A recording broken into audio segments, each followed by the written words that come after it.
Hey everyone, this is just a video I wanted to do for the end of year. I have consumed a lot of media this year, and I wanted to talk about a lot of it. Because a lot of it, even if I do want to make videos about some of it, I maybe, with how my upload schedule's been, may never get there, or my feelings may change.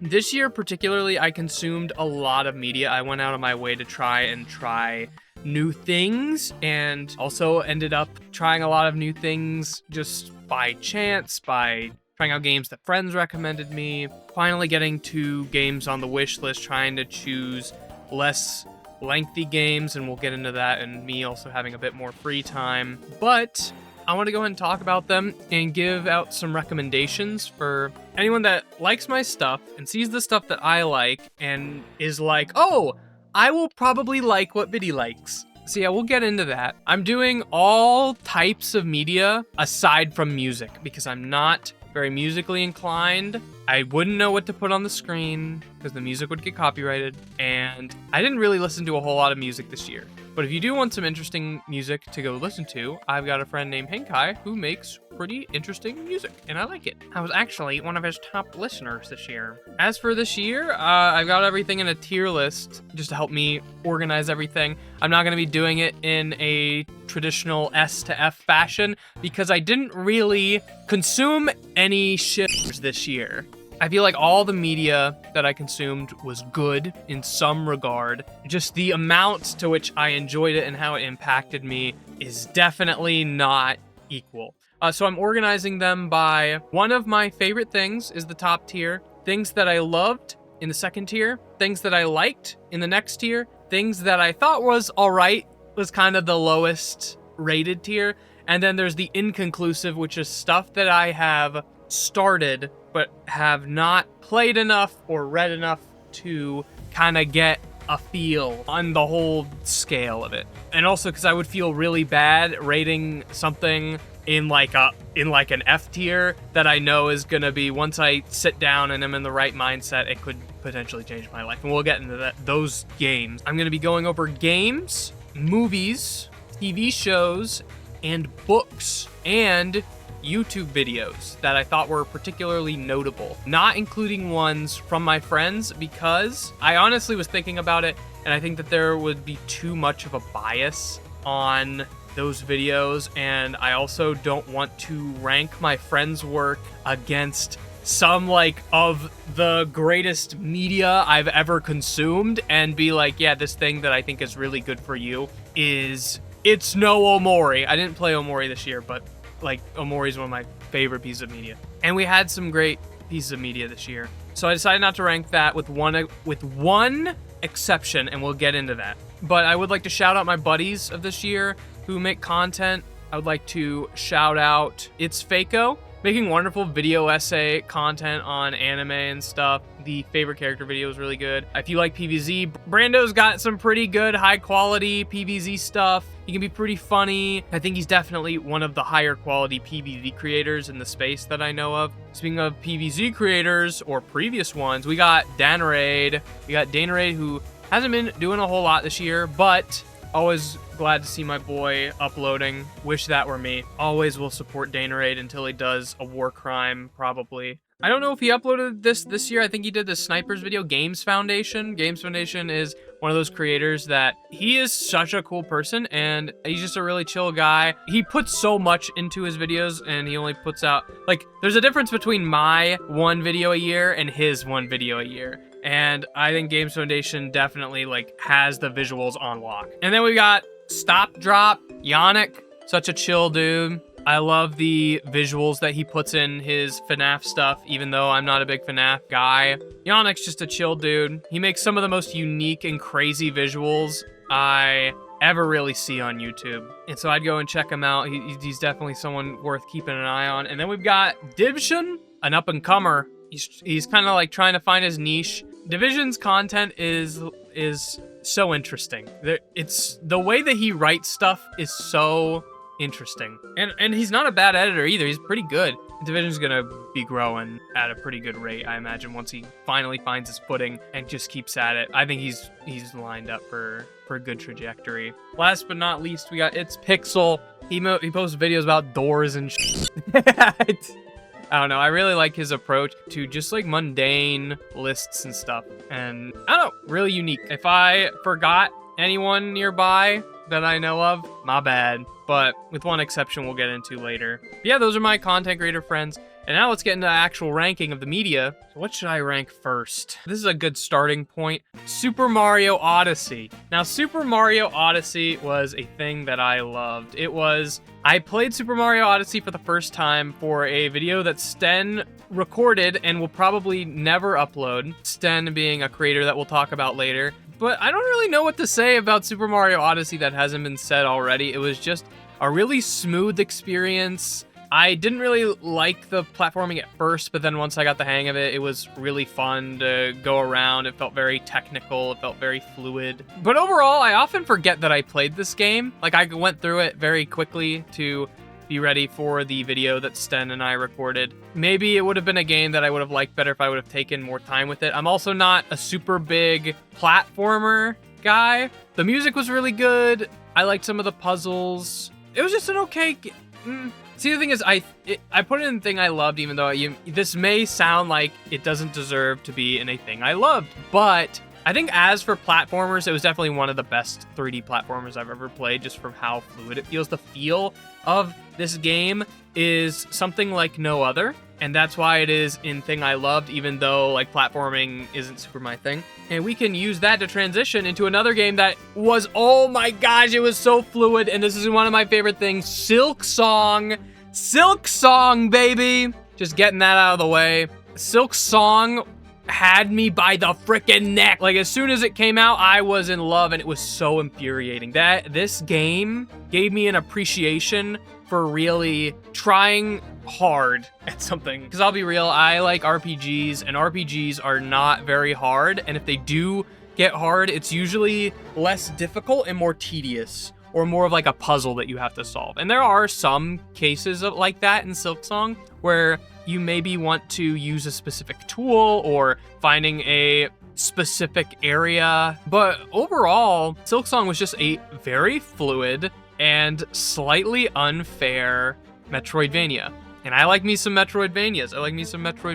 I beat this game before they nerfed the environment and Splinter Sister and all that stuff. I beat it very quickly, and by very quickly I mean by 100 hours, but like very quickly before all those patches and stuff came in. At the time, like especially during the infamous Last Judge gauntlet, oh my gosh, I hated it. And I would have probably loved to be playing during that nerf, where if you fall in the worms, it does 1 heart instead of 2, or 1 mask instead of 2. But I felt so much more proud of myself for beating Last Judge, for beating Grohl the Great. Like, I 100%ed that game, and I don't want to spoil it too much. It has one of my favorite boss fights in media in it, and it was just a really fun boss fight. But overall, Silksong was a masterpiece. I feel really bad that it got like hate bombed at the beginning for people where it was just too much for them. And I get that, because I was like, man, this is so hard.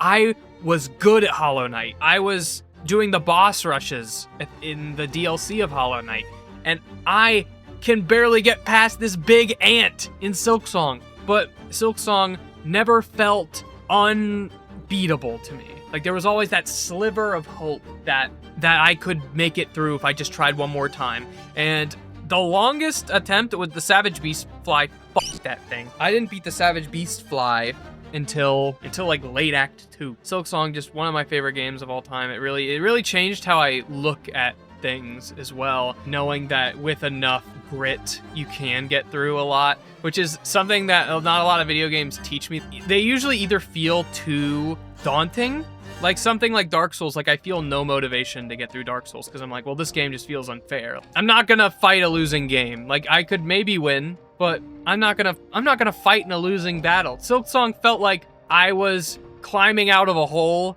but I could still see the top, and that's what I loved about it. Anyone who wants to play Silksong, I recommend playing Hollow Knight first, 100%. But what's next? Let's get some of the shorter titles out of the way, like stuff I don't have a whole lot to say about, because these are games that I didn't play a whole lot and don't have a whole lot of memories with. I'm gonna go ahead and put Lethal Company in thing that was all right. I don't think I'll ever go back to Lethal Company, especially now that Repo is out.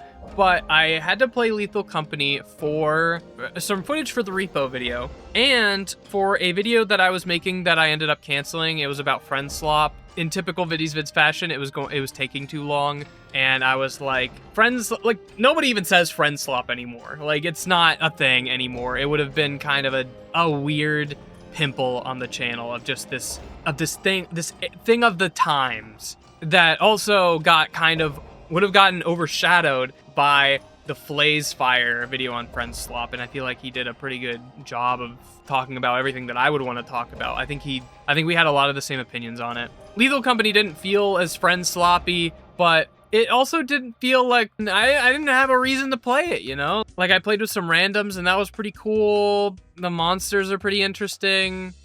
It really feels a lot like Repo, and we'll get to Repo as well. And I think it's really cool and in-depth. I think it's a great game. I think it is a really important game because it did start the whole trend of cheap, kind of, I don't want to say dispensable because I think that's a bit rude. Cheap game that you just play with your friends for a little bit is the best way I can put it. And maybe you'll pick up in another year. And in fact, I'll just go ahead and put Repo in thing I liked, because a lot of these things translate to Repo as well. If you would have asked me when I first was into Repo before the Repo video was done, I would have probably put Repo in things I love.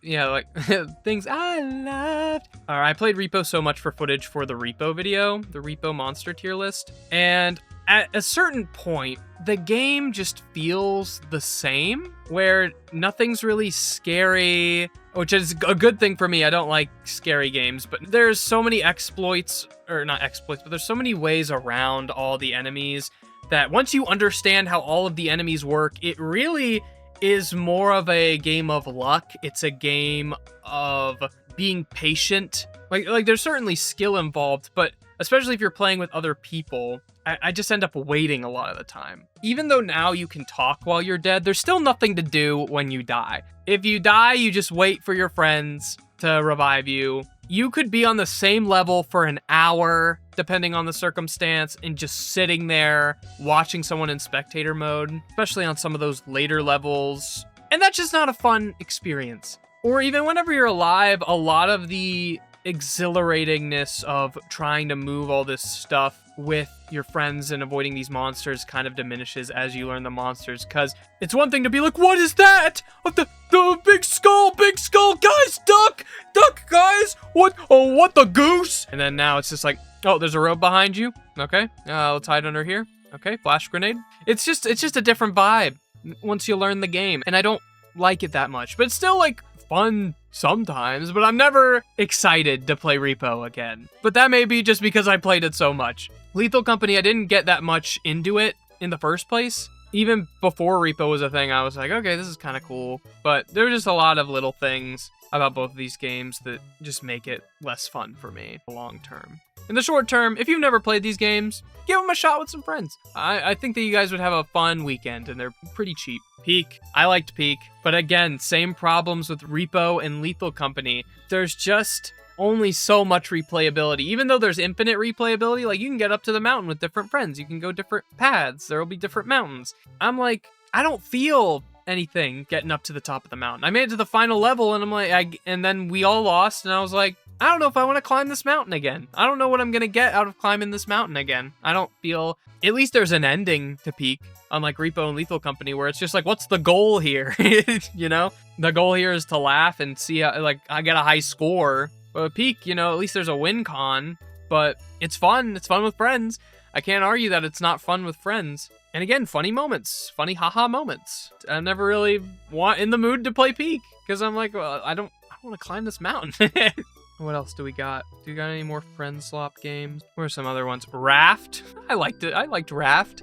Raft was fun. Played it with some friends one night for the friend slop video. I was discussing the point of the video was going to be trying to define friend slop and what counts and what doesn't. And Raft was a game where I was like, is this friend slop? I don't know. Can be, I guess. I don't know if there's an end to Raft. We played for a couple hours and we had a pretty cool raft. It felt like a Roblox tycoon where the whole point of it is to just build up a thing to make it easier to do menial tasks. And I like games like that. I like tycoon games. I like city sim games or something like that. I don't know.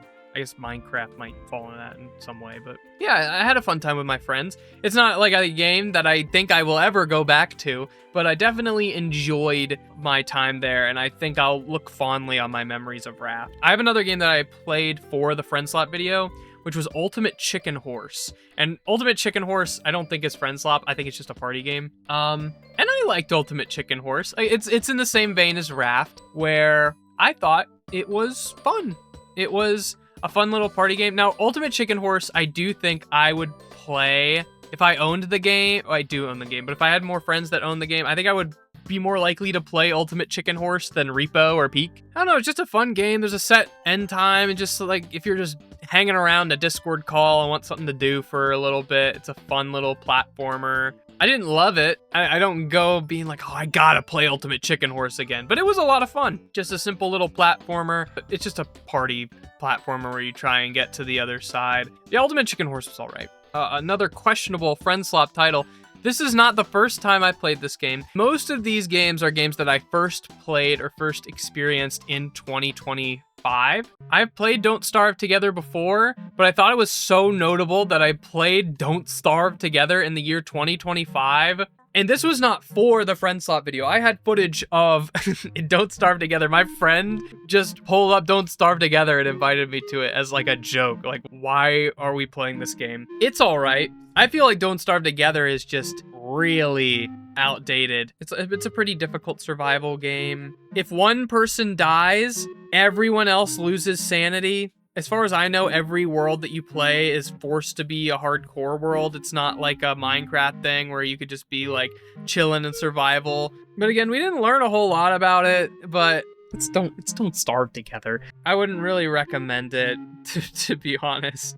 Yeah, I mean, if you like hard survival games with friends, it's a good game. If you don't like that, probably don't play it. You also have to have a lot of knowledge about how the game works and about how to craft things. But I guess that's just the survival game curse. Like if I went and played Minecraft today, didn't know about the end portal, I'd be like, how was I supposed to figure this out? That is my experience with Terraria, where I don't really like Terraria that much because I'm just like, there's just so much. I just don't want to get involved in figuring out how to play Terraria. And people are like, oh my gosh, Terraria is one of the best games ever made. And I'm like, I don't know.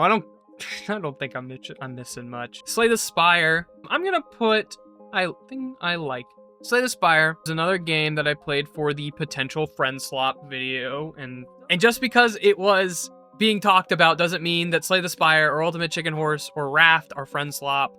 The whole video is about defining it and talking about things that did and didn't qualify in my eyes. But Slay the Spire was one of the games I talked about. No, wait, no, it wasn't. Slay the Spire was just... What did I play Slay the Spire for? It's not multiplayer. I guess I just tried Slay the Spire this year to just play it. Because it's not multiplayer, so I wouldn't have played it for the friend slop video. But it was cool. It was just a little, like, roguelike type thing. It looked like it had a lot of cool things. I didn't play a whole lot. I think I did a run, and I was like, that's enough. Like, I enjoyed it. But I think it would be a Balatro situation where if I just played it more, it wouldn't really add any value to my life. It was more just to play it to see if I'd like it, and I liked it. And maybe one day I'll download it on my phone or onto a Steam Deck and have a portable, just like a mindless game to play to pass the time. Because that's what it feels like to me. It felt very dumb fun. A very chill game. And I like that. I like that about it. I feel like we've been getting all these and things I like. Let's get thing I love. Wizard 101. I went through a Wizard 101 revival phase this year and played a lot. And I thought I was going to get past Marleybone this time, and I haven't yet. But unlike all the previous times, I'm keeping the same wizard, and me and my friends have been going through. Marleybone just sucks, but I love Wizard 101. I'm probably going to play it later tonight with some friends. I need to get a membership card online, figure out how that works, because I've got some weird thing with my account where I can only give it a membership through gift cards, and they don't sell them in stores anymore. They just stopped this year because I did have a membership for a little bit, and then I was like, wait a minute. I went back to GameStop, and I'm like, where are the Wizard 101 membership cards? And he's like, oh, we just got rid of them. And they're not getting any more, I guess. It's just not that popular. I love playing Wizard 101 with my friends. I love the vibes. I love the aesthetic. I love the characters. I love everything about Wizard 101. Not everything. There's a lot of tediousness.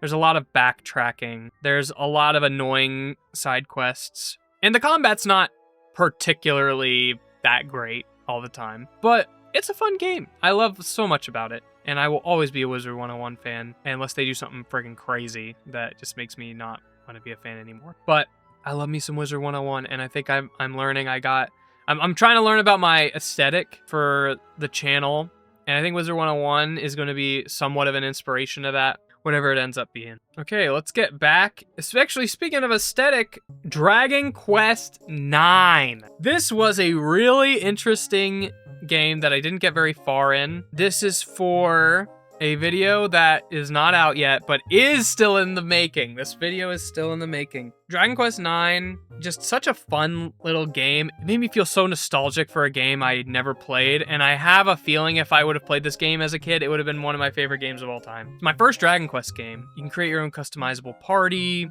You have all these classes. I'm not really sure how the class system works.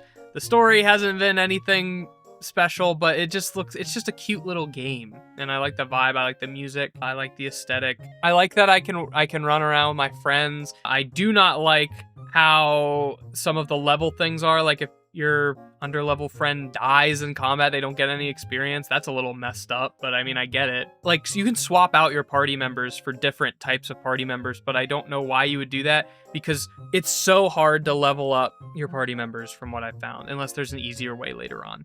I only made it to like the second, third boss. I would like to continue playing it at some point, but right now I've just got other games on my plate. And I thought that Dragon Quest IX is inconclusive, because I don't even know how I would describe it, because I just feel like I haven't played enough of it. But I like it. If I were to rate it from what I played right now, I'd put it, and I like it. I don't really love it yet. Speaking of games that I am inconclusive on, but I like and might love, is Final Fantasy X. My first Final Fantasy game. Why Final Fantasy X? I saw a TikTok about someone talking about Expedition 33. This is before it won the Game of the Year, and everyone was like, man, this game is so overrated and so shitty.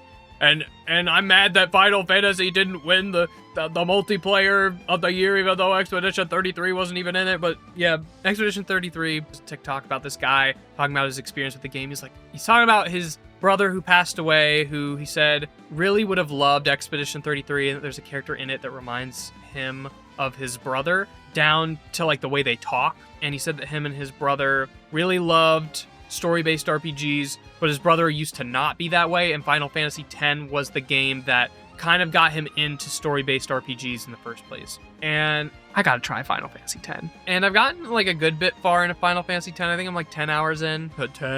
But it's a longer game than 10 hours, I'll tell you that. I've just been playing it off and on, messing around with my new PS2, and it's just been really chill. I've been really enjoying just playing an older RPG and enjoying its old RPG-isms. Though, to be fair, I do not like the leveling up system at all. I think it's so annoying to not only have to level up, but you have to get orbs to like level up the stats. Like you have to prep out which way to go to get which stats. It's weird and I don't like it. But can't say they didn't try anything interesting. But I like the PS2 voice acting for these characters. Whenever I knew of Final Fantasy X, I just knew that Titus, the main character, did a laugh that people was like, oh, this voice acting's really bad. And I don't know, I thought, I enjoy it. I enjoy it a lot. And I had gotten to the scene with the cheesy laugh where he goes, ha ha ha ha! He's trying to force himself to laugh. It just adds to the charm for me. I guess another game that makes me feel for the past that I've been playing on my PS2, Psychonauts. I'd say I liked Psychonauts. I was debating on a like or a love, but I liked Psychonauts. It was a cute game. It really made me feel like I was in an episode of Camp Lazlo in the best way possible. I've heard that in retrospect, Camp Lazlo is not a very good show, and that's why nobody talks about it anymore. But I don't know, it just felt very summer campy. A lot of the voice actors in it I recognized from cartoons. Like Rasputin has the same voice actor as Billy from Billy and Mandy. what was his name? Dogi? He had the same voice actor as Alex the Lion from My Gym Partner's a Monkey. It really brought me back to just being a kid. Like how video games were, their cheese and all. Like you could tell the game was just made to be funny. Like it wasn't made to tell any grand story. It was just meant to be a fun game and be kind of funny. I thought it had a lot of really unique ideas. I liked the big war level with Napoleon Bonaparte's grandson. The milkman area is iconic. It was so funny.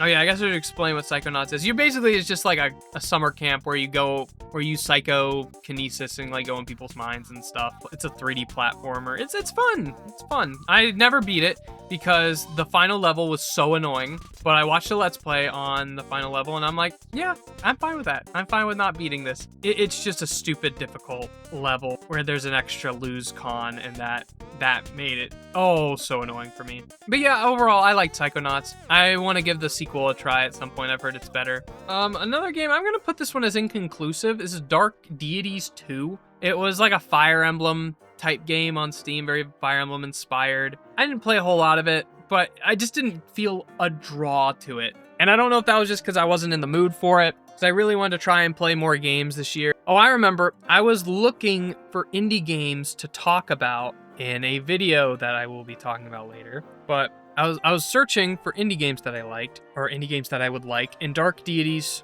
2 was one I had on my wish list, and I tried it out, and I was like, I don't really know if I want to talk about this. Yeah, I don't really want to describe a game as being, yeah, it's just kind of like Fire Emblem, but personally, I don't like it as much as Fire Emblem. I haven't given it enough of a shot, though. I only played the first couple levels. I feel like maybe I should have played the first one first, because there was a lot of characters I didn't know. There was a lot of cool, unique mechanics. But overall, you know, if you like Fire Emblem and you want Fire Emblem on computer, maybe give it a shot.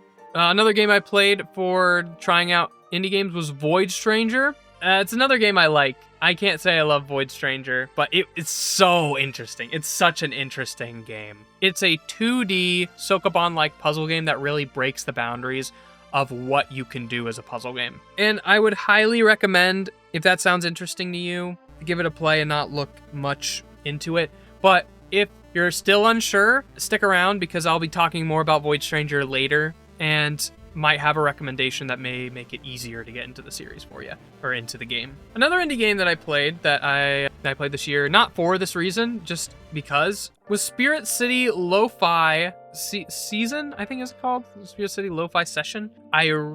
This I don't even know if it counts as a game. It's more of an application. I'm gonna put it in thing that was all right because it's very much a vibe setter. It is also something I would recommend. Instead of it being like a game that you play, it's more of an application that you have up that plays music, so that way, like specific lo-fi playlists, so that way you won't get distracted on Spotify or on YouTube, and it'll only specifically play lo-fi, and you can add extra background sounds like burning campfire, or like a crackling fire, or rain, or thunderstorms, or wind, or vinyl static. Like you can add all sorts of different sound effects, and you can collect these little monsters by doing specific sounds and changing the aesthetic. You can create a little avatar, but also, most notably to me, it had a notebook feature, it had a to-do list feature.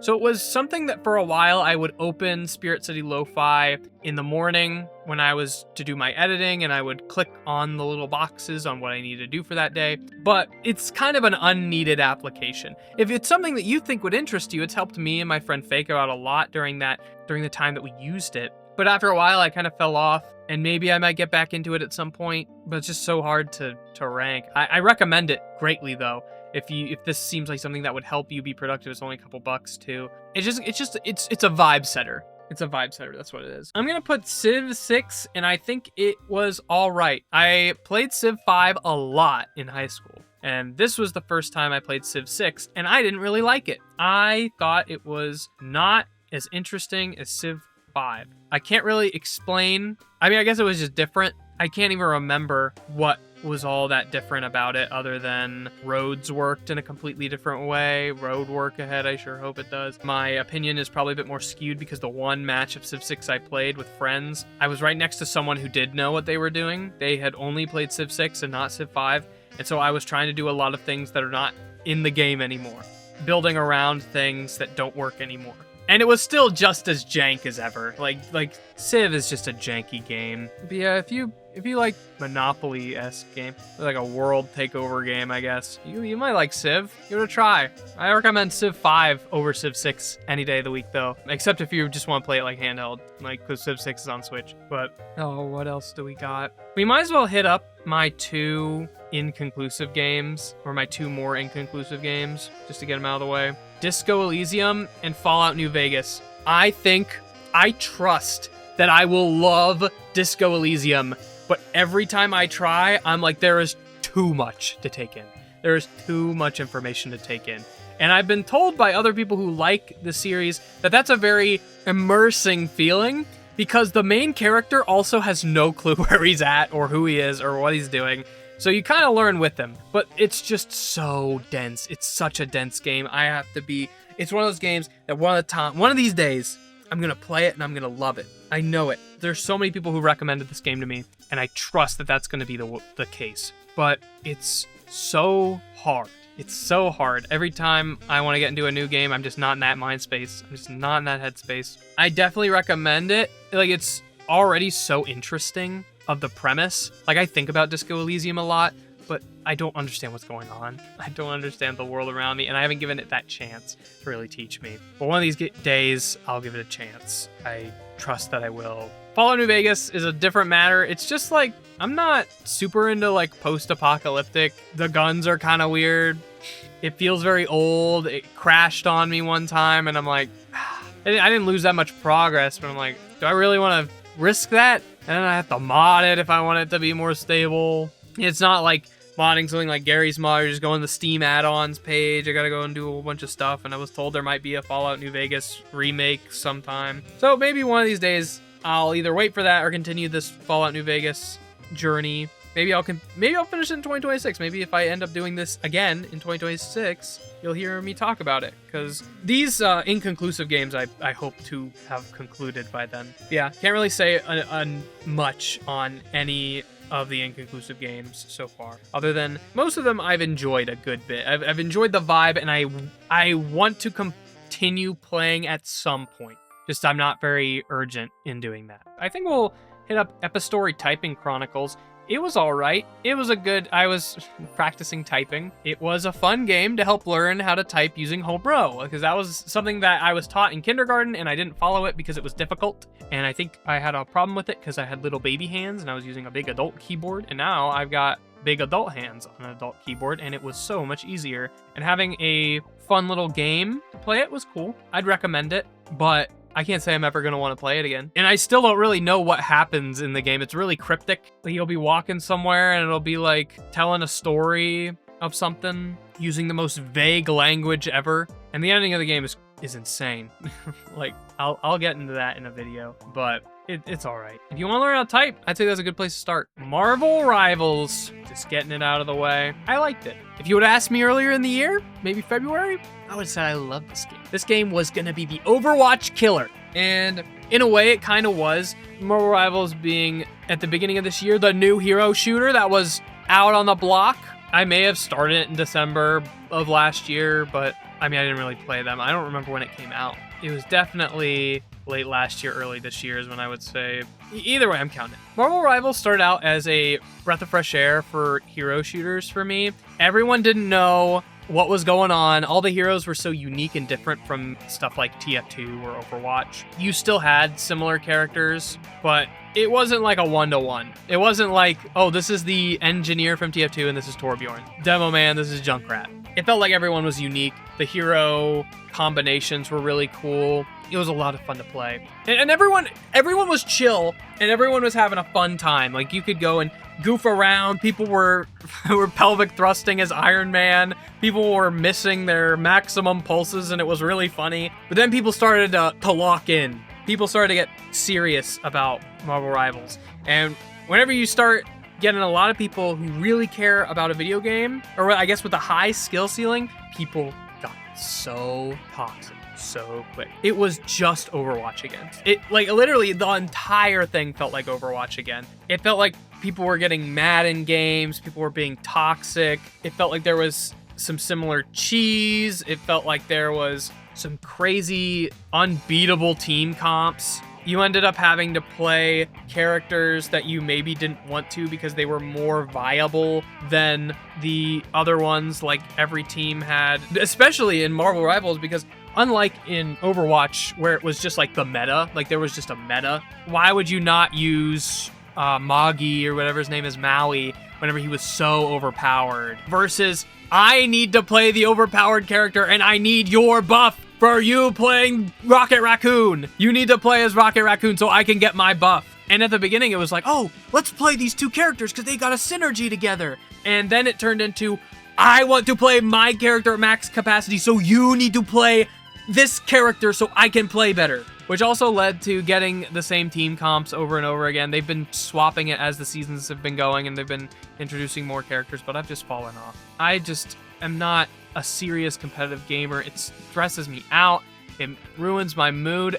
And then like the sense of accomplishment I get from those games is nothing. You know, at the end of the day, it's like, oh, I made it to gold, everybody. I made it to gold. And then nothing happens. I just wasted all that time getting the gold. And then I get stomped in gold and go back down to silver. Like, I'm never gonna want to be at the top. And I'm not exactly having fun. What used to be a fun experience where me and my friends would goof around and like do a bunch of bullshit and play together, then became a game of, I don't even think it got quite this far for me and my friends. I could tell if we kept playing, it would have became a game of, you're not playing optimally, I'm having a bad time because you're playing bad. Because there's a lot of games where that just happens, and it's a shame. Because like, to me, these games are supposed to be fun. They're supposed to be like, we don't talk while we play the games. We only, because if you're talking, you can't be listening. You can't be listening for footsteps and voice cues. And I think that's just a competitive game problem in general, where to lock in, you can't have any conversation. You're not friends, you're colleagues when you enter a competitive lobby. And that's, again, not just a Marvel Rivals thing. And you can play casual, and there's a lot of workarounds for that type of vibe. But even in casual, you'll get people who throw, you'll get people who are toxic, and I just don't want to deal with it anymore. Marvel Rivals wasn't fun enough for me to do that. And I just remembered 2 more movies that I now have to add. I'll add them once we get to the movies, because I just remembered I watched a couple movies this year that I forgot to write down. Deltarune Chapter 3 and 4. I love Deltarune Chapter 3 and 4. If you haven't played Deltarune, if you like RPGs, you should play Deltarune. It's just a good game. It's got fantastic music. The mystery of who the Roaring Knight is insane. It's ever growing. It's what is keeping the community alive. If the game was all out, I don't think people would be talking about it as much as they are now over this, having this mystery of who is the Roaring Knight? What is this going to be? What is the meaning of everything that's going on? I don't want to even talk about it because I don't want to spoil it.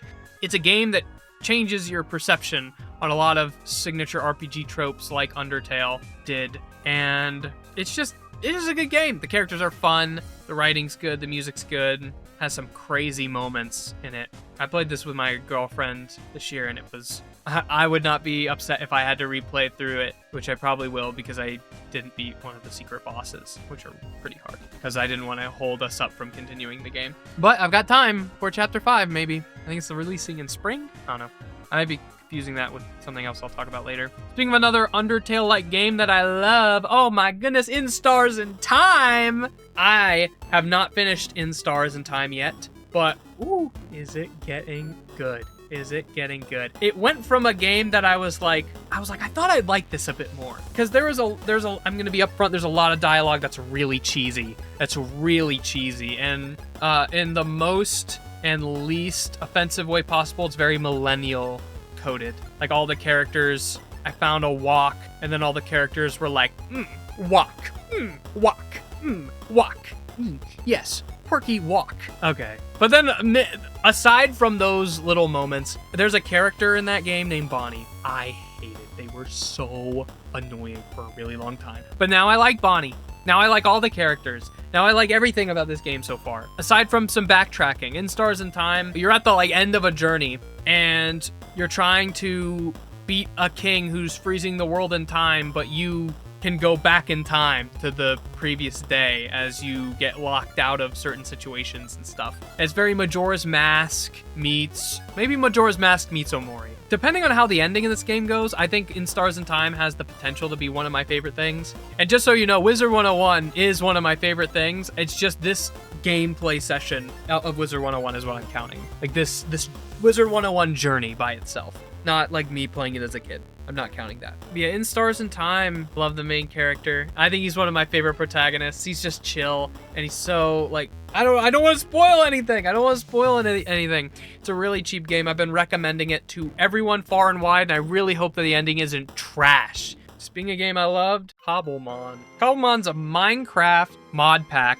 that adds Pokemon into it. And I played this on a server with my friends Marco and Jeffrey, and Jeffrey's brother and their friends, and we had this it was just a fun time for a couple weeks, for a couple months. We would just go and catch Pokemon, try to complete the decks. We did little tournaments. Our first tournament, my heart was racing. I haven't been that excited playing Pokemon in a long time, or Minecraft. And it was just an experience I don't think I'm ever gonna have again like that, unfortunately. But I'll treasure that for a long time. It was fun getting to build a base. We played the Cobblemon Academy mod pack, which added a whole bunch of other stuff than just vanilla Cobblemon. The backpack add-on was insane. I might play more of it, maybe, but I think it's kind of died down. We just went to the end and we defeated what was there, and the mod pack adds more biomes, so we went and explored a lot of the end biomes. So unless there's something crazy out there that we haven't found yet, I don't know, there's just not a whole lot of reason to play anymore for me, because I'm not really all that interested in EV and IV training teams and stuff. I don't know, maybe I'll do it just to try and beat my friend Jeffrey's older brother, because he's really good at Pokemon. I'll be like, I beat ya, haha. I don't think that'll happen. But compared to a game that I liked that was Pokemon, Legends ZA. Legends ZA, I was so surprised on the public reception, because I liked Legends Arceus so much. Legends Arceus is probably in my top 30 games or something like that. It was so good. It made me feel like a kid again, dog. It was a wonderful game, and I highly recommend it if you like catching Pokemon and just exploring. The vibes were immaculate. And Legends ZA just felt like a mix between that and the main series in a way I didn't really like.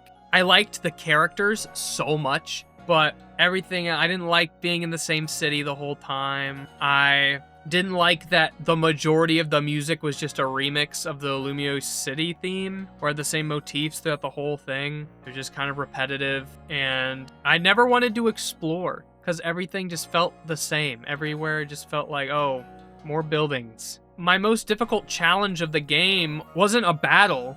It was trying to figure out where to go. I've got, for quests, it'll give you a marker on where you're supposed to go, but to get there, you have to go and find a broken elevator that you have to beat a guy in a battle, and then he'll fix it, and then you have to go and parkour to a bunch of different rooftops. It was just annoying. There was so much about that game that was so annoying and repetitive, and it may be because I played it all in a week, because I was really sick, and I was like, this is my treat. This is my treat for me to do while I'm really sick.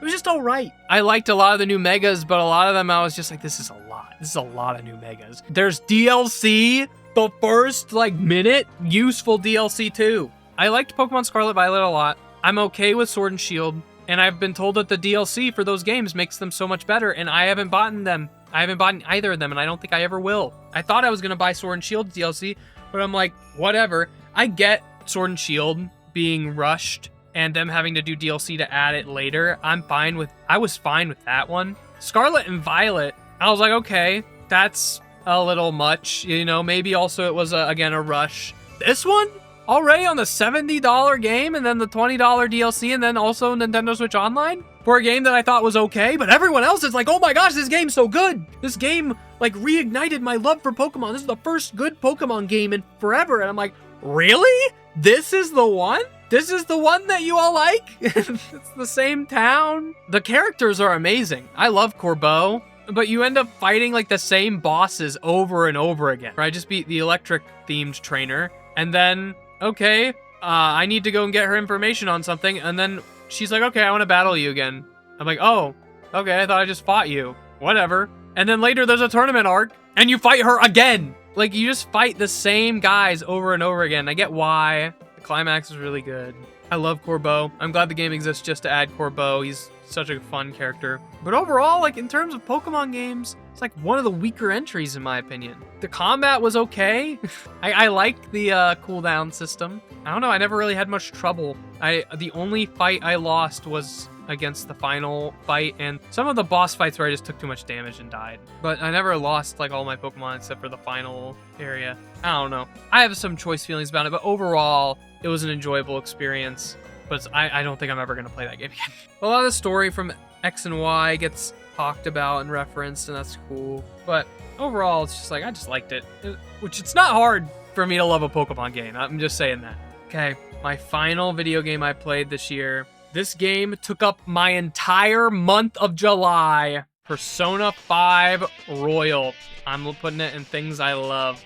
Top of things I love. And it's not one of my favorite things, because I've got some gripes with this game that are actually like pretty big annoyances. Some of them I'll talk about in my video that's coming out after this, but we'll get to that when we get to that. Aside from whatever I talk about in that video, let's start with the positives. Let's start with the positives of Persona 5 Royal. It's just a stylistic, turn-based RPG. The music's good, the visuals are insane, the characters are fun. It's like everything I'd want out of an RPG, pretty much. I liked the combat a lot, the breaking mechanic thing. The voice acting was fun. The story was good. It's got one of my favorite antagonists in all of gaming, specifically in Royal. I don't want to spoil who it is, but it's a Royal specific villain, and those of you who played will know who it is, hopefully. It was a blast. I literally couldn't put it down. It was like addicting. It actively made my life worse in July because I didn't do like anything. I just played Persona 5 just all the time. I guess that's a compliment because I just liked it that much. But there were some things about it, specifically On and the way that the characters treat On and her being like 14. That's weird. I guess the only way is having you go nude. What? Futaba in his swimsuit. That's weird. I feel ashamed to like Persona 5 because of like all the perversion specifically around On. And I saw a video of like this guy with his self-insert who was like, yeah, I'm crushing on. I don't want to be associated with this. I don't want to be known as the guy who likes Persona 5 when these are the other people who like Persona 5. It is. And then there was a really tough boss fight, which I actually really enjoyed beating at the end. I was like, ooh, that was fun. But during the time, I was like, flip this boss fight, dude. I was like, this boss fight is so annoying, and I hate turn-based RPGs being on a timer. I hate turn-based RPG battles being on a timer, like a real-life timer. Because then it like, the whole thing is that I get time to think. And you're not giving me that time. Overall, Persona 5, just great game. Wish they didn't have sexualizing minors in it. I also wish they weren't they didn't force you to bully Mishima. I also didn't like that. I'm supposed to be the good guy. I'm over here bullying this guy who's trying his best. We're gonna do movies, and then books, and then TV shows. Superman 2025. It was something I thought was all right. Whenever I first came out of the theater, I was like, damn, that was a good movie. And then the more I thought about it, and the more I discussed it with people, I was like, it wasn't that good. It had some problems. I don't know if I'd want to watch it again. It just felt a little weird. If you look at it from outside of the perspective of Superman, all of these things, like, no matter what you do, it will not matter if you're not a superhero, I guess. At least was like kind of a message that I got from it. It was like really weird that the Justice League didn't really want to help Superman except for Mr. Terrific. And Mr. Terrific was really fun. He's a really fun character. For a film trying to say something, I don't know. I'm just like, what was the film trying to say? You know, the Lex Luthor actor pissed me off, but I guess that's the point. He was just this sniveling little weasel guy. I have such complex feelings on this movie. The one thing that I can point out that I had a really big problem with, besides just like it just tonally it was weird, but also I guess I'm just used to shows that get more than 2 hours to tell its full story and introduce all its characters, was I feel like one of the messages for this movie, if it wanted to tell a story about going up against oppression, because it was very much like there are themes of little guy versus really big oppressing figure, whether it was two countries or literally a super CEO ordering you to destroy your own city, like and like possibly the world, and you go along with it. That is insane to me. And they even tried to make it seem like if you weren't a superhero, you had no agency in helping things get better. That was kind of it directly stated. This country can't do anything without big, powerful Superman to come and protect them. There's this guy who wants to, I don't know, not destroy his own home because his boss said so. And whenever he offers to help, this random guy on Lex Luthor's team was like, hey, maybe we shouldn't be doing this thing because like this isn't what I signed up for, to destroy the city so that way you can keep Superman. I don't even remember why he was doing it. He was just pissed off. And then whenever a normal civilian, you know, someone like you and I was like, I want to do something to help. I have the ability to help stop this problem. I have the capability to give the access codes to stop this thing that's destroying the town. And he has to go up against this oppressive figure, like this egomaniac head leader. And so it could be a good metaphor for, because, you know, a leader's only as good as his followers. And if the followers feel like their actions do not matter, then they're just gonna keep doing what gives them money, you know what I'm saying? So the fact that this guy was willing to help, was willing to turn sides and be an example that you can go against this crippling destructive force, and then Mr. Terrific comes in and goes, I'm Mr. Terrific, I can do it actually, I don't need your help.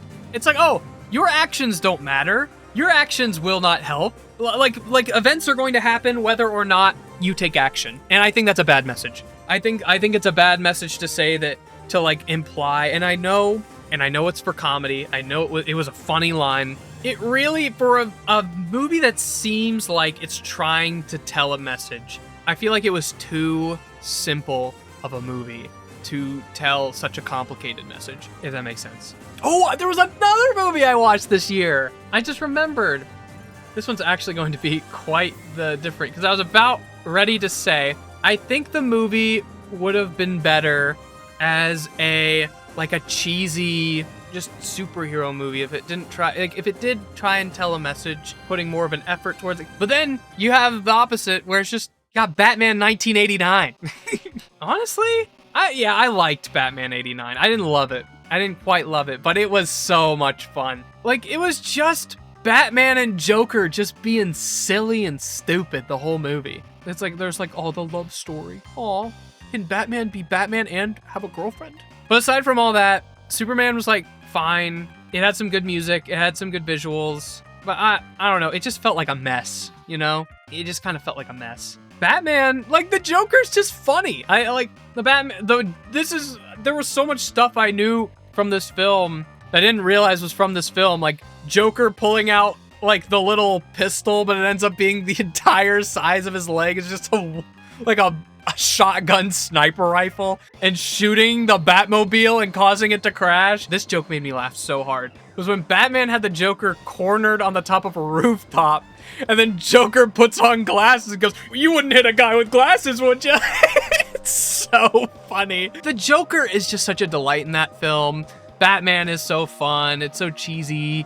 It's okay for it to be a cheesy film. It was a good film. It was a fun time with my friends. We were laughing. I'd watch that Batman again. I'd watch Batman 1987 again. I don't know if I'd watch Superman again. I feel like I'd honestly be pretty bored. There's also in the Superman, there's also the very disturbing scene where Crypto's getting like choked and like, oh, Superman's getting canceled. It's like, yeah, Superman's getting canceled, guys. Like, I don't know. It's weird. But we got another superhero movie, The Fantastic Four. The Fantastic Four First Steps. And I thought this was the exact opposite of Superman for me. In the theaters, I didn't like it very much, and I grew to appreciate it a little bit more as I got out of the theaters. Thought about it a bit more. I still think it is something that I thought was all right. I liked all the characters' performances. The CGI baby was kind of funny. I don't know, I just didn't feel like anything happened. It didn't feel like it was that funny. Mr. Fantastic barely stretches. They hardly ever use their powers at all. Like, they mostly just talk. And it's like, that's fine. You can do that. The whole thing where it's, oh, the Fantastic Four is getting canceled because they don't want to kill their own baby. Yeah, I don't know why they went out and publicly said, just like, yeah, we're not going to give a... Yeah, he wants to kill our baby, and we're not going to do that. We'll find something else. And the Silver Surfer was cool. Like, I don't know, it was a cool film. It just didn't feel like a whole lot happened. I don't remember a thing that happened in it other than, like, stuff that was in the trailer. Johnny, like, falling from the sky after the Silver Surfer. I think they tripped Galactus, made him fall on a teleporting thing. The Silver Surfer sacrificed herself. I don't know. Just, it was okay. Here's a movie that I liked. The Truman Show. Truman Show was very fun. It was really bizarre. I knew kind of the scenario of the Truman Show, but I never really thought about it to the extent that the film goes into, and it really does make it feel like a dystopian or a dystopia. Like, imagine showing someone the Truman Show without showing them the cuts to, like, them controlling the world and asking them to figure out what's going on. That would be so crazy. I can see why they didn't go in that direction, but such a dark and fun film at the same time. Overall, just great film, great film. Speaking of dark films and interesting films, Stalker. I'd say I put in things I love. I don't think about Stalker that much. I'm gonna be honest, I probably don't completely get it, but it was such a unique viewing experience. I think I'll always remember, like, me and my friends watching that. I don't think I could really describe it. It's an old Russian film. It's complex, it's thought-provoking, and overall, like, it was just a movie that made me think. It was just a movie that really, it's a movie that doesn't really ever show its hand. Like, even at the end, you still don't know what hand it's got. And I think that's a very interesting approach. And it also is kind of sad, like, knowing that, like, a lot of the people in the film got, like, radiation poisoning and died. That sucked, but interesting film to be sure. And then, final film, got New Girl, or no, not New Girl, Mean Girls. I liked it. It was a good film. Like, I learned about a lot of the hype around it. I think I would have liked it more in high school. It's just like a cute little comedy. It had a cute little story, and it was kind of funny. I laughed a bit. I enjoyed spending time with my family watching that movie. I don't have a lot to say about Mean Girls, though.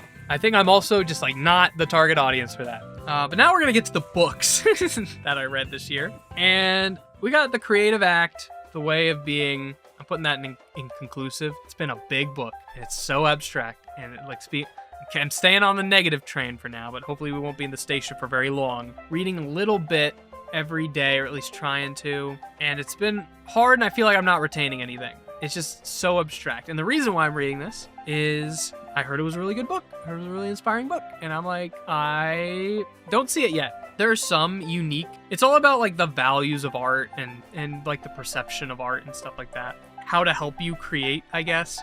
But it's not in a physical way. That's some of the problem I have with books like this, is that they don't give you tangible steps. And again, this may just be me being dumber than a box of rocks, but it isn't very helpful. It has not been very helpful for me, but I'm only a couple chapters in. I've got a lot more book left, and who knows what could be on those pages. As for the other book that I read this year, the other singular book that I read this year, Atomic Habits, that goes into S tier. Oh my gosh, that book is so good. I recommend that book to everyone. Like, everything I just, like, complained of that wasn't in there in The Creative Act is there in Atomic Habits. It gives you not only data and statistics on people forming habits, it gives personal stories, it gives famous stories of people doing certain techniques to achieve great success through little changes in their environment or little changes to their habits. I've been seeing a lot of changes in myself thanks to me reading Atomic Habits. It was the first book it was the first non-manga that I've gotten through since high school. It's the first non-manga book that I've gotten through since high school. And I was reading it consistently. I was reading about a chapter every day. I would recommend picking it up. It was a life-changing book for me, I'd say. Who knows how long these changes will last? I don't know. But it helped out a lot for at least a month. And it's helped me work out more consistently. It's like there have been actual measurable differences in my life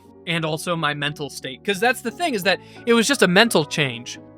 It helped me realize that the smaller things that I was doing mattered so much more than I thought they did.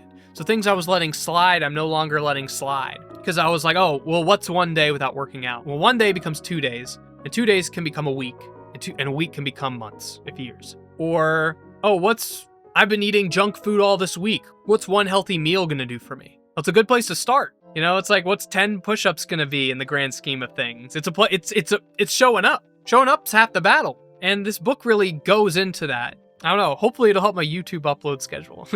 But I can't recommend that book enough. If you struggle with forming habits, if you struggle with motivation, I'd recommend picking it up. It's really cheap on Amazon. You can also find it at Walmart. It helped me and my friend Fako a lot. And I was playing Magic the Gathering with my cousin and my cousin's friend. And he was trying to kick his smoking weed habit, and someone else recommended him Atomic Habits whenever I was talking with him about it. And he said, yeah, that person's really successful, and that person's like knows everything. It's just like, that's awesome. I'm glad to hear that just people really like this book. I don't even remember where I heard of it, but glad I bought it. Glad I bought it so much. And the last book I'm going to talk about isn't really a singular book. It's a series of books. I have been reading the One Piece manga. Wait, I read another manga this year. The One Piece manga, one of my favorite things. Specifically, this is not the year I started reading One Piece, but I got from Skypia all the way to Thrillerbark this year. And I've been buying the physical mangas. I have them on a shelf, buying an edition of the 3, 11 to 16 bucks whenever I finish editing a video, and it doesn't have to be for main channel, or else I would still be on friggin' volume 1. But this is whether for like I'm editing for a client, because I do some video editing on the side now, or editing for a side channel or a TikTok or whatever. But One Piece was just, oh my gosh. Water 7, Water 7 is just such a good arc of One Piece. It's just, I can see why it's so highly rated. I can see why One Piece is a symbol of freedom against oppression and tyranny and fascism. It's just such a good show, and the characters are so fun. Specifically that early One Piece of Skypia and Water 7, the drama and just all the stakes, how they keep rising. Like, it's so tense. There's never any room to breathe, and I just thought that was wonderful. I thought a book could make me feel that way. All beautifully illustrated as well. And yeah, I love the characters. I love Water 7. I love Thrillerbark. I love Brook. Maybe one day I'll give another adaptation a try, but low-key, I think if you want to get into One Piece, reading the manga, where I am around 50 volumes in the manga, that would be 381 episodes of the anime. That's insane. Definitely would recommend reading the manga, or maybe the Netflix show. I don't know. The Netflix show isn't very caught up, and also like I didn't really like what I've seen of it so far. I like the manga a lot better, but it is what it is. So now we get into the TV shows. I watched. Oh wait, no. Sorry, I forgot about Steel Ball Run. Steel Ball Run. Things I liked. I was a little unimpressed by Steel Ball Run. What I was told was one of the best pieces of literature ever made, and I thought it was pretty good. I don't even know if it'd be my favorite JoJo part. I really like part 5, but it was really good. I can't say it's bad at all. It had a good story. The characters were fun. The stands were unique. The fights were really fun. I don't really like how the race aspect kind of fell off towards the middle, and they picked it up at the end. Some of the choices that they make towards the end were very unsatisfying for me, but the more I thought about them, the more that I was okay with it. The more I enjoyed it for the sake of artistic expression and the story's theme. It was kind of funny at certain times. I don't like the stuff with, why'd they have to make, like they make such a plot point about Lucy being a teenager, and there's some bad stuff that happens to Lucy. I'm just saying, I didn't like that. I was surprised to see that in there. like the best manga of all time. Surprised to see that in there. A lot of the ideologies about Gyro and Valentine were very interesting, and seeing how they would always re-pop up. But overall, I think I just liked part 5 better. I just had more fun with the cast. But who knows, maybe once it gets animated, I'll like it a bit more. Okay, we'll stick with anime. Frieren. Ooh. See, I knew where I was going to put Frieren if I did this as an S to F ranking, but I'm like, do I love Frieren? I'll say I love Frieren. It's not one of my favorites, but I did really enjoy Frieren.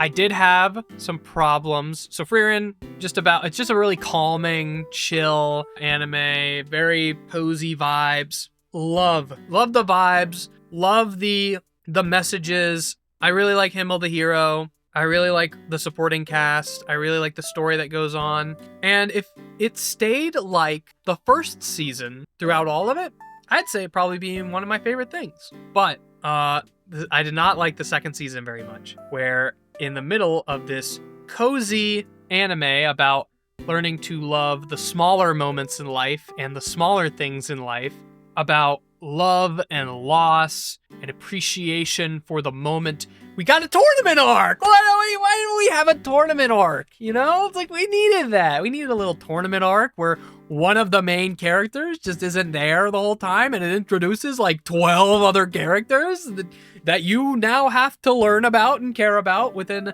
a single season all at once. And it's like, if season 3 comes out, they might just continue on.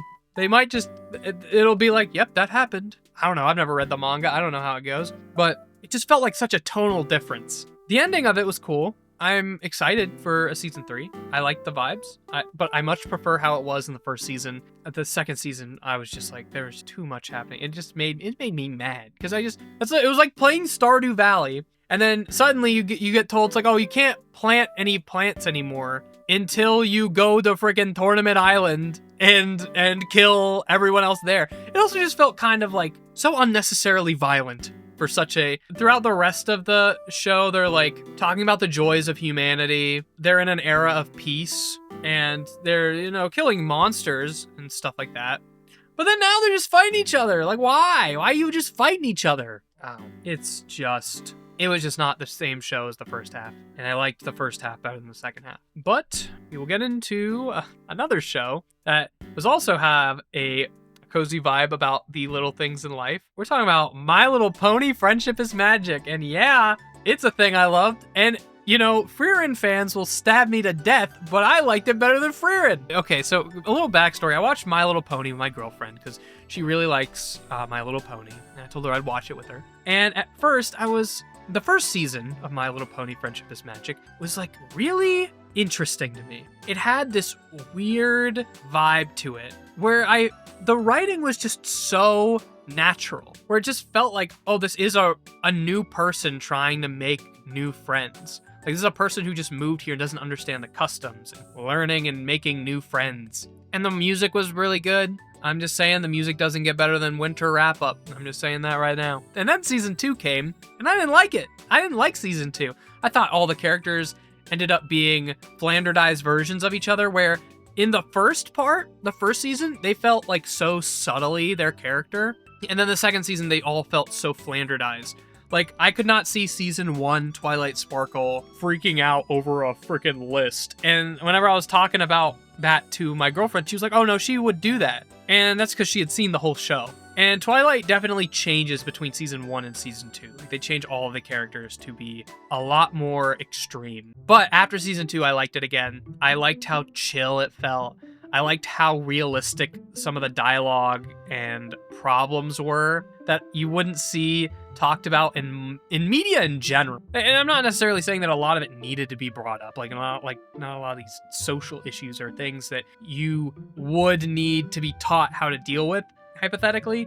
But it was just nice. It was always just a relaxing time of my day to see what these heckin' ponies were doing. And then even whenever things started to ramp up in the later seasons, I felt like it had much more of unlike Frieren, it had much more of a slow increase in the stakes and in what was going on. And all of the characters still felt very natural to themselves. If anything, I feel like they fit more into their roles and got less flanderized as they grew as characters. Like the writers started writing them more. And I heard that like the main producer of the show only worked on the first season, and then they would add more characters that were really fun. One of my few problems I had with the show watching it in the first stages was this is gonna be like, oh, me complaining about whatever, but it was a complaint I had. It's like, oh, you really complaining about that? It's so whiny. It's like their representation of men in the first couple seasons was really bad.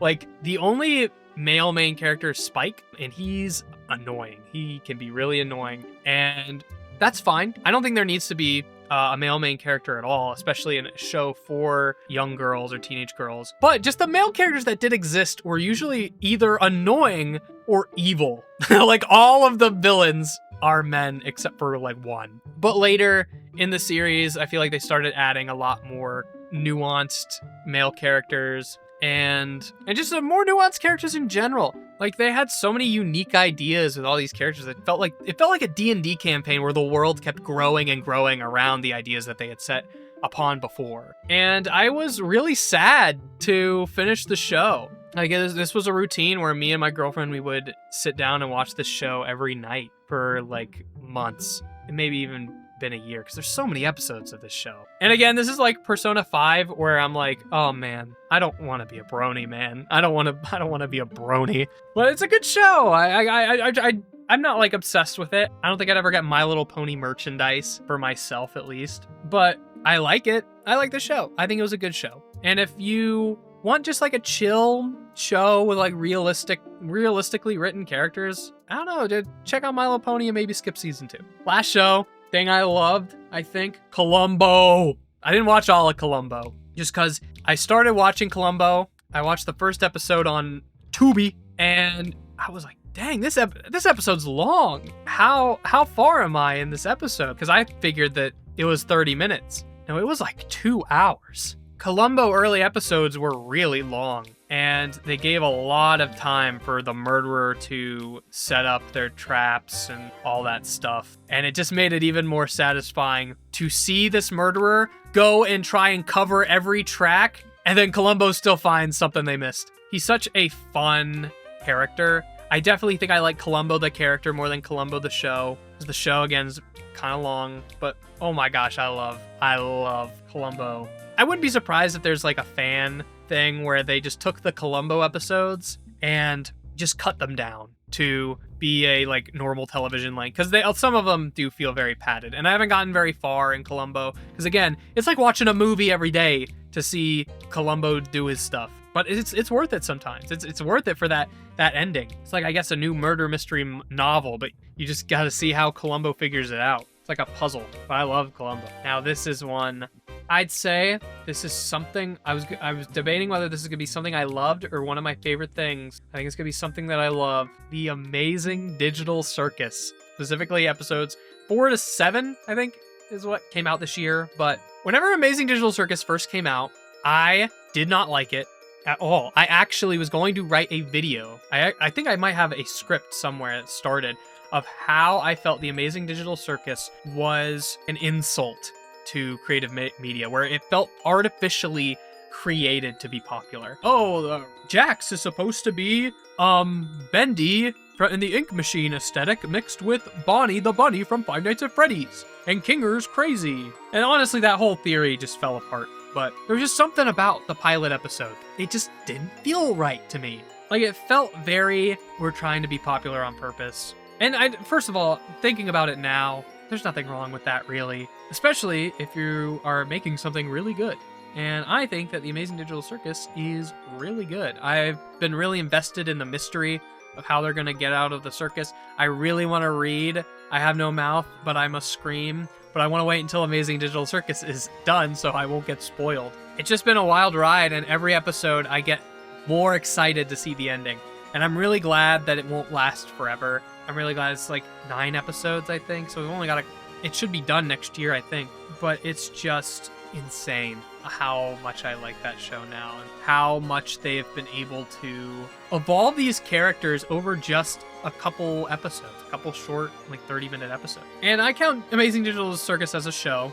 even though it is on Netflix. But it is primarily on YouTube, so this is why I'm going to transition over to the YouTube videos that I found that I want to give some shout outs this year, some of my favorite YouTube videos of the year, as well as one other thing that I was going to talk about. I have been a part of a weekly Dungeons & Dragons 3.5 campaign run by Make It Hardcore, and he has it on his Twitch stream. We play pretty much every Friday at 8:30 Eastern is when we try and set it up. And I want to put in things I like. It's a very unique situation where I feel like this is like, it's a game that I played this year, right? But it's also like a show that you can enjoy. And the only reason I put it in thing I like is because I feel like we haven't gotten there yet. We haven't gotten to where it's going to get really good, because it's getting good. This is Hardcore's first campaign. We haven't gotten super far, and I feel like I didn't really know my fellow party members very well until recently.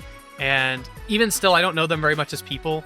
We legit only interact for this game, but it's been a blast. I've been really enjoying playing with them, and I just really been enjoying the story. I've been really enjoying seeing where things are going, and it's not like a traditional D&D campaign. It's based off of Psychonauts, and if that interests you, Hardcore has all the VODs up on a second channel. I don't remember what he named the second channel, but it should be linked to his YouTube. And I'll put a link in the description. But yeah, if you want to give that campaign a shot and see more of me every week, that's a great place to go, because again, main channel's not the most active. But other music videos, or not other music videos, other videos this year, what was some stuff that I really liked? I mean, I guess I'll take this to transition to the other kind of odd one out in this YouTube category. Sten's 100 indie game video that I had a segment in. Brando and Faco had segments in. Danerade did not have a segment in, but Terror did. Games Foundation had a segment in. There's a thing I loved is, again, it's a more personal thing, because I got to be inside of that community where we were all talking about the project and making little collabs and joining little streams and stuff. I think that's just going to be a special place, just remembering the 100 indie games, even more so than the 100 Nintendo or the every Nintendo game series explained that Sten did last year. Personally, I don't think the quality of the video is like the super best, but that's going to happen when you get 100 different people from all different ways of life. And I don't think that deters it from being any less watchable. In fact, I've really enjoyed seeing the variety of not only games get talked about, but the variety of skill of people, because you get people who have such unique styles in there. And on one clip, you could get Chargy did an amazing Undertale segment where it was kind of a standard game review in his own style, talking about what Undertale did, like really artistic in its direction. And then you get something else, like, I don't remember what game it was, but it was really interesting. It was very quiet. The guy was like kind of whispering. I remember seeing a Green Hill. I don't remember the game very much, but you get all sorts of variety in there. And then you got Don Schnacks, super good. Speaking of Don Schnack, we might as well bring him in here. Not the guy. I've only messaged him once, and I feel afraid to message him again. Not because he did anything, but just because I was worried I was annoying him. But Don Schnack is one of my favorite creators of the year. He's just so entertaining and so passionate, and unfortunately, this year, a lot of his videos bombed, it looked like, from an outside perspective. I had to pick a Don Schnack video to be kind of like the poster boy for what I liked about him this year. And I think his Donkey Kong, played Donkey Kong with the guitar and many other instruments video, that was just like pure Don Schnack. He was just really funny. He had all these different creative characters, all these interesting jokes.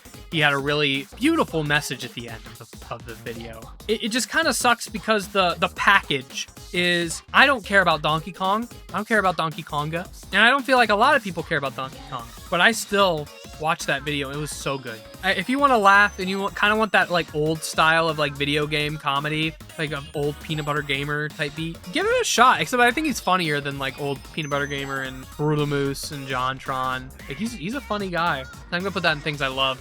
Another video game video that did great, or that I think was amazing, Nakey Jakey's CSGO video. I think I'm literally gonna put that in one of my favorite things. I think that's one of my favorite videos by him ever. And he's one of my favorite creators as well. Even his music, I love Nakey Jakey's music. My favorite album of all time is Rom-Com. But it was just such an interesting dive into You know, that mentality with competitive games that I was talking about earlier with Marvel Rivals, but through a more positive lens. Like all that stuff earlier I said about Marvel Rivals being like, to me, like very useless.